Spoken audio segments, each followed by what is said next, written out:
the stars be with you.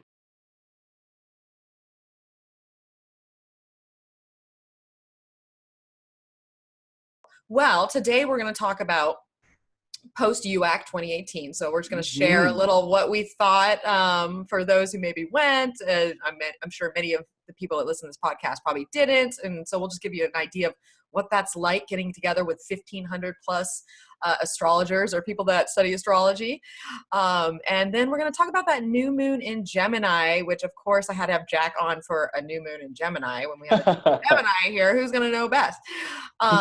So let's start out with our UAC experience. And so we did say United Astrology Conference. It was in Chicago from May 24th to May 29th. So it was like a week or so ago now. And it was a lot of fun. I had my own struggles, which is a whole nother thing. It was mildly chaotic, but in a good way. So, I mean, Jack, what did you think about it all? It was, for anyone that really is interested in astrology, either as a student for personal fulfillment, or if you want to get into consulting clients with astrology, you must attend UAC at least once in your life. It's like the Olympics for astrologers. I mean, and the environment is so beautifully about the assimilation of information, about networking, about connecting. There were so many people from so many different countries and cultures and backgrounds getting along and having such a fabulous time. It really just speaks to how we were talking the universal language of energy with each other and really getting past each other's differences and seeking the ways within our collective on how we are the same and the patterns we can see within each other. And that was totally beautiful to bear witness to. Yeah, it was certainly a tribe coming together in many ways, which is so funny. Like you're saying, so many people came from all over the world, and even if you have maybe some slight language differences, you still speak the same language, the same astrological language. So it like bridged a lot of barriers and brought people together from all over. And I mean, yeah, I met a wonderful lady from Israel named Gita, and she's like, "Oh, come visit me. You got to visit me."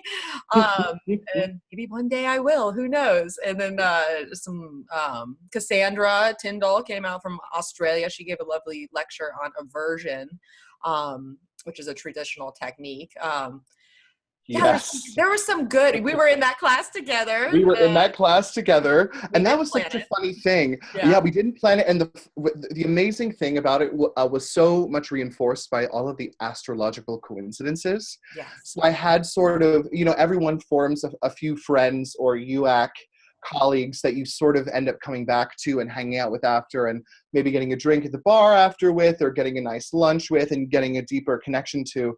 And you were certainly one of those people for me, Mel. And it's so funny that every lecture that I think we planned over texting to meet up at, we actually didn't meet up at. And we did end up being in basically a lecture every day minimum together. It was sort of when we had it unplanned, we would just show up in a room and say, "Oh, Mel's here. Wait a minute, Jack's here." Perfect. Well, it shows that we are interested in the same things also. Yes. So that being said, what would you say is it's hard to choose, I'm sure, but what was your favorite lecture? Who was your favorite speaker? Well, the Marsh lecture we met in, that's a great question. And I sort of have more than one answer for that, a very Gemini quality. That's okay. And the Marsh lecture we were in was very revelatory for me because my Mars is actually up in my 10th house in Pisces, Gemini rising. And for whatever reason, years of studying astrology, years of giving people readings, there's always a certain blindness to one's own chart. Oh, yes. Just like a psychic can't read themselves kind of thing. You get so much more information when you just give someone else the reins and let someone tell you about yourself. And my Mars, in a very Piscean quality, had remained sort of mysterious to me. I totally understood how the rest of my chart worked after years of study and people talking to me about it and me talking about it myself. But Mars was really such a mystery, and us being there together in that lecture revealed to me so many things about my own Mars that I couldn't tell myself. And that was really profound. So that really stuck with me. Yeah. Oh, I love it. And that was a great lecture. That was by Adam Gainsbourg. Yes. and we're hoping to get him here in San Diego for our astrological society eventually here, because I really enjoyed that talk. And I mean, obviously, I'm have a Mars-driven chart, so I need all the help I can get because it's not necessarily the most friendly aspect or planet in my chart. It's kind of my Achilles heel in many ways. So it was wonderful, like you said, to kind of gain a little bit more insight into. I mean, granted, it's not that Pisces mystery, which that makes a lot of sense, like this kind of, I can't quite put my finger on what this Mars is all about. But learning that we were both in the same phase, because that's what the talk was on, was basically the phases of Mars. And so even though you have Mars qualities, that motivation, that desire, what propels us forward, those types of things, and in different signs, how we go about these things, then you have a phase that can come on top of it and kind of also dictate how that Mars operates. And so I think we were in the exploration phase. Was that? That is correct. You're right? in the exploration phase that Adam compared to, the labors of Hercules. When the young person is going out and living through all of these challenging trials and triumphing usually, and when triumph doesn't occur, the lessons that are learned there in where we can't push the boundaries of life, but we constantly seek to assert ourselves and inject energy into the things that we're doing. There's a lot of get up and go to that martial quality. And we both share that, even though they're in different signs and the methodology is a little bit different. We absolutely, as your chart ruler, and then again, as being in my 10th house, that's as an axial point, that's fairly important. We really were jiving on our martial energy together, for sure. I know. Well, I got Mars square Saturn, exactly. So I need, and it's at the bending of my nodes for people that know a little bit more astrology. So yeah, I need all the help I can get in that realm. And it was so hilarious hearing him say, finding the line of pushing the boundaries and seeing how far you can go through this exploration phase. And Lord knows I have pushed some boundaries from time to time, especially with other people. And so that was rather hilarious to me. So yeah, it was validation, but I was like, oh, no wonder I do these types of things. But I have to learn where to kind of draw the line, because unless so the awareness, so key. Awareness, self-awareness. I know it's the key. It's the key to owning ourselves and being in touch with our higher self. Yes. And that's really what that martial energy is about, isn't it? It's playing through all of the younger, more youthful life lessons in order to come to know our higher self better, just as, maybe it was Einstein, I don't want to misquote anyone, but, we learn the most from our mistakes. Yeah. And it's by having mistakes, you can have 101 mistakes and still know more about yourself than having one success with no mistakes.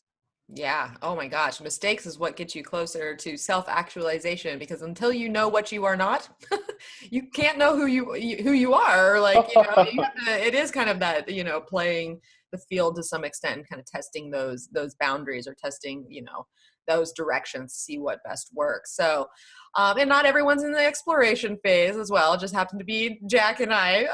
But there were many, how many? I think there was like 13 phases of Mars that he listed. Yeah. And so it was a fascinating lecture, and I'm looking forward to when he has a book out on that. I got his Venus book, which is the same concept, but I've yet to have the time to dive in. It's barely been a week, darling. So. I know. My Capricorn moon's like, get on it. You better hurry up. Yeah. So, all right. So Adam, that was a great, his lecture was great. Anybody fabulous else? Lecture. And then, the aversions lecture you mentioned, for those that weren't at UAC, we finished early, and the lecturer, Cassandra, who was so fabulous, she said, does anyone have some aversions in their chart that we can throw up? Oh yeah. And I have like five of my 7 traditional planets are in aversion. And so I raised my hand and she happened to call on me. And those 15 minutes of being read in front of that class was, it was very vulnerable, but it was actually something that I had set my intention for going to UAC. I had attended in order to network with other fellow astrologers, in order to learn some new techniques and enhance my readings for other people to help more people. And then thirdly, I wanted to have some revelations about myself for Absolutely. myself. And that's, I think, a part of what everyone goes to one of these conferences for. And be careful what you wish for, because I got exactly that. And, I had to go home and sleep for 11 hours after that because I had basically a personality shattering experience. As someone that has been to therapy in my past in order to improve myself, it felt like you do after you have a breakthrough in a therapy session. I mean, seriously. Well, and Yeah. that's kind of what I mean, that's the way I look at astrology, is just that. I mean, we don't do it solely on a psychological plane, especially if you're more of a traditional astrologer. But at the end of the day, when you're learning about yourself, like the idea is to break through and have more self-awareness and to have the moments that, like you said, I had to take a minute. I had to take this all in because this is information that, would help me process who I am. And boy, did you have a chart full of aversion. For those who don't know what aversion is, it's basically when a planet is, say your chart ruler, say you have, I can say my chart ruler, or do you have the Yeah, same? yes, I do. So I'll just use my example because Go for we it. did the We're whole already talking about it. right, exactly, girl. So if you have an aversion, basically what it means is that if you're using modern angles, the chart ruler of a sign is either a semi-sextile or quincunx to where the ruler is. Now let's break that down for a second. All that means, for example, for my example, is that I have a Gemini ascendant. And my Mercury, the planet that rules Gemini, is in my 12th house in Taurus. Now, because Taurus and Gemini are right next to each other, that's actually sort of like a blind spot. Sort of like if you're standing in a circle with your friends, a complete circle, you can't exactly see the people that are shoulder to shoulder with you. There's sort of that, and then the quincunx, which is if you have your ascendant, you go to the opposition, and then either side from the opposition. So if I had my Gemini ascendant in the first, that would mean my aversive houses are 12, 2, and then across the chart in 8 and 6. Mm-hmm. So those are the places where if the ruling planet of my ascendant was to be either, if the ascendant is the sign of choice, Gemini, if Mercury is in the 12th, the 2nd, the 8th, or the 6th house, then it can't quite see the house that it rules or owns. And so it creates this sort of energy where the inner eye of one's higher self has a tendency to close on your more youthful inclinations. And so despite one's best intentions or best efforts, one can behave especially youthfully or with a higher level of naivete if you're in aversion. And I had several aversions, and it was really enlightening because otherwise I have a few fairly classical markers of a strong chart. And so part of my journey with astrology has been, well, I know there are weaknesses in my chart. I know I'm a human being, and I've experienced a life in which I have encountered challenges that I've had to overcome. And when you find a weakness in your chart with astrology, which is so beneficial, it serves as a grand metaphor for how that energetic speed bump manifests for you in your life. And so by really learning about aversions, I was woken up to an entire process internally that has been happening, but that I was a bit blind to. Ironically enough. Right, exactly. So it was pretty huge. It was pretty huge for my self-understanding. And it was so cool to live through that moment with you. And honestly, it felt a little comforting to have my conference friend there because I had to very much own my Gemini Leo moon self, my double Gemini Leo moon self in front of a public situation. And your supportive presence there really helped me to, make humor out of the humility. Yeah. And you had such a great example. And I mean, I went and looked at my chart and I have pretty solid examples myself. I have a lot of aversion. I'm like, oh, this is all really coming together.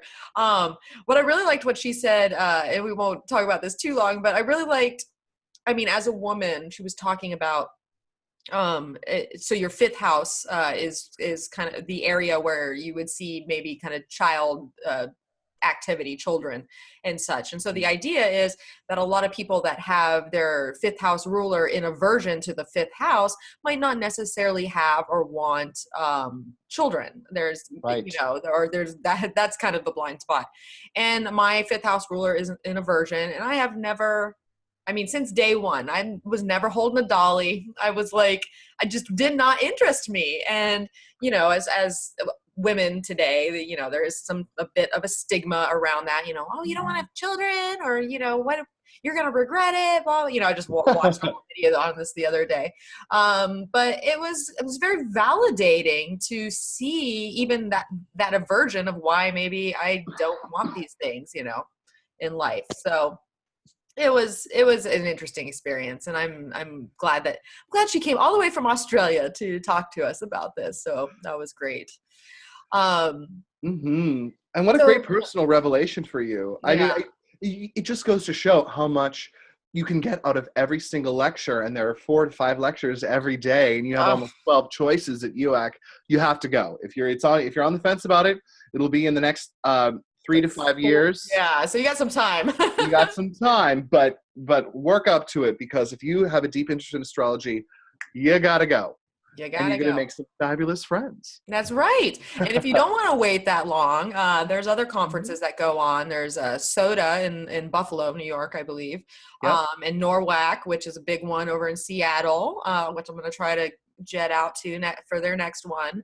And so they pop up in different places, so you don't have to wait that long. But this is kind of like Jack was saying, it's kind of the Olympics. It's a big deal. Like, there's so many people. Oh my goodness. Oh, yeah. So many. It was overwhelming. Like, and you had I just want to say too, because it was so funny, you had so many different types of people there.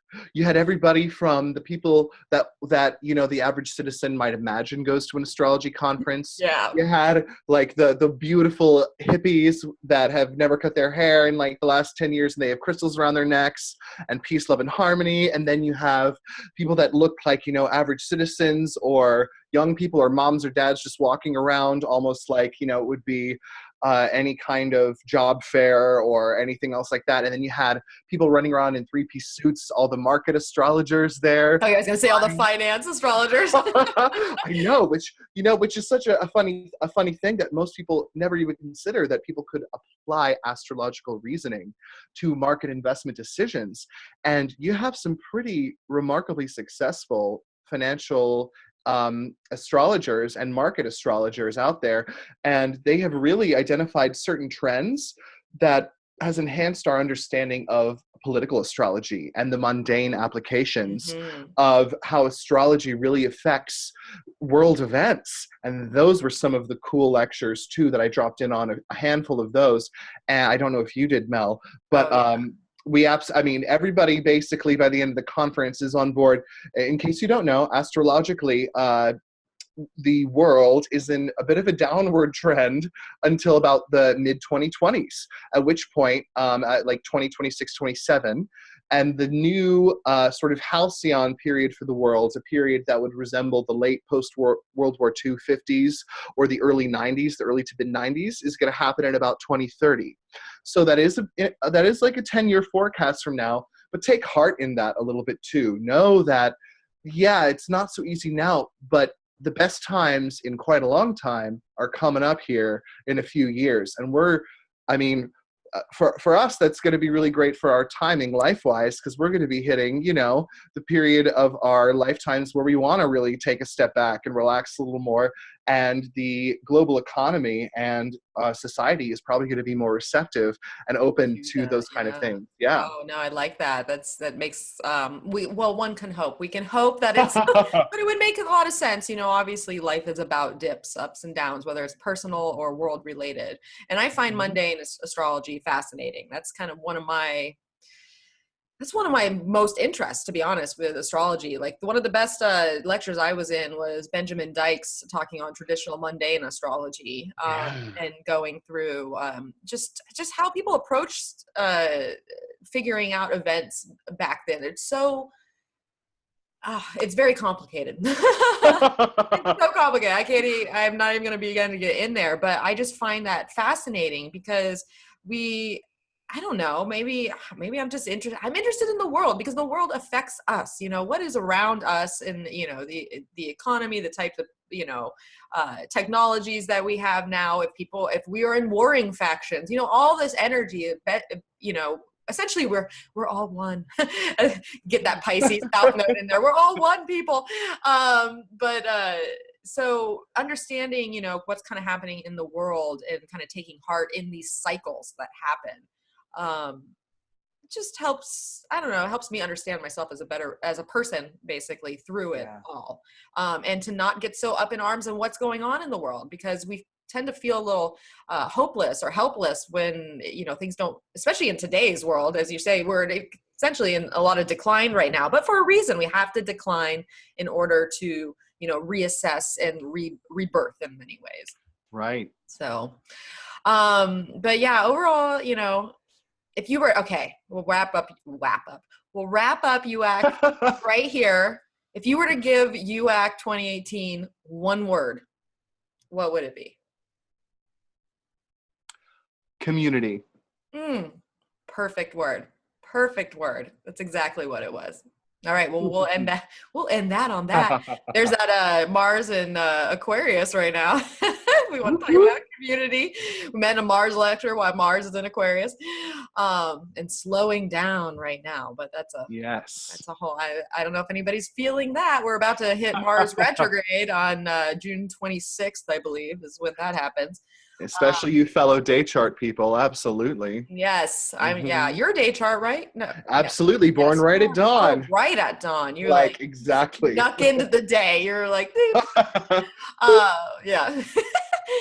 And I am a day chart as well. So Mars, if you were born during the day, so basically when the sun was above the horizon, or it was light out, between dusk and dawn and dusk, other way around. Either. Yeah. Yes. If the sun was shining and you could see it, you are a day chart, which means Mars is very important in a way that can be frustrating. Really, frustrating, but also when you seize the reins, the most constructive. It's like a square energy, an enhanced square. It creates a lot of motion and a lot of waves. But if you get good at boogie boarding, man, can you have fun? I love it. That's cute. Yeah, so that's basically slowing down to retrograde. And I have a feeling that I'll be talking about that next week on the podcast, as that'll be the time. So thank you for giving me my next topic.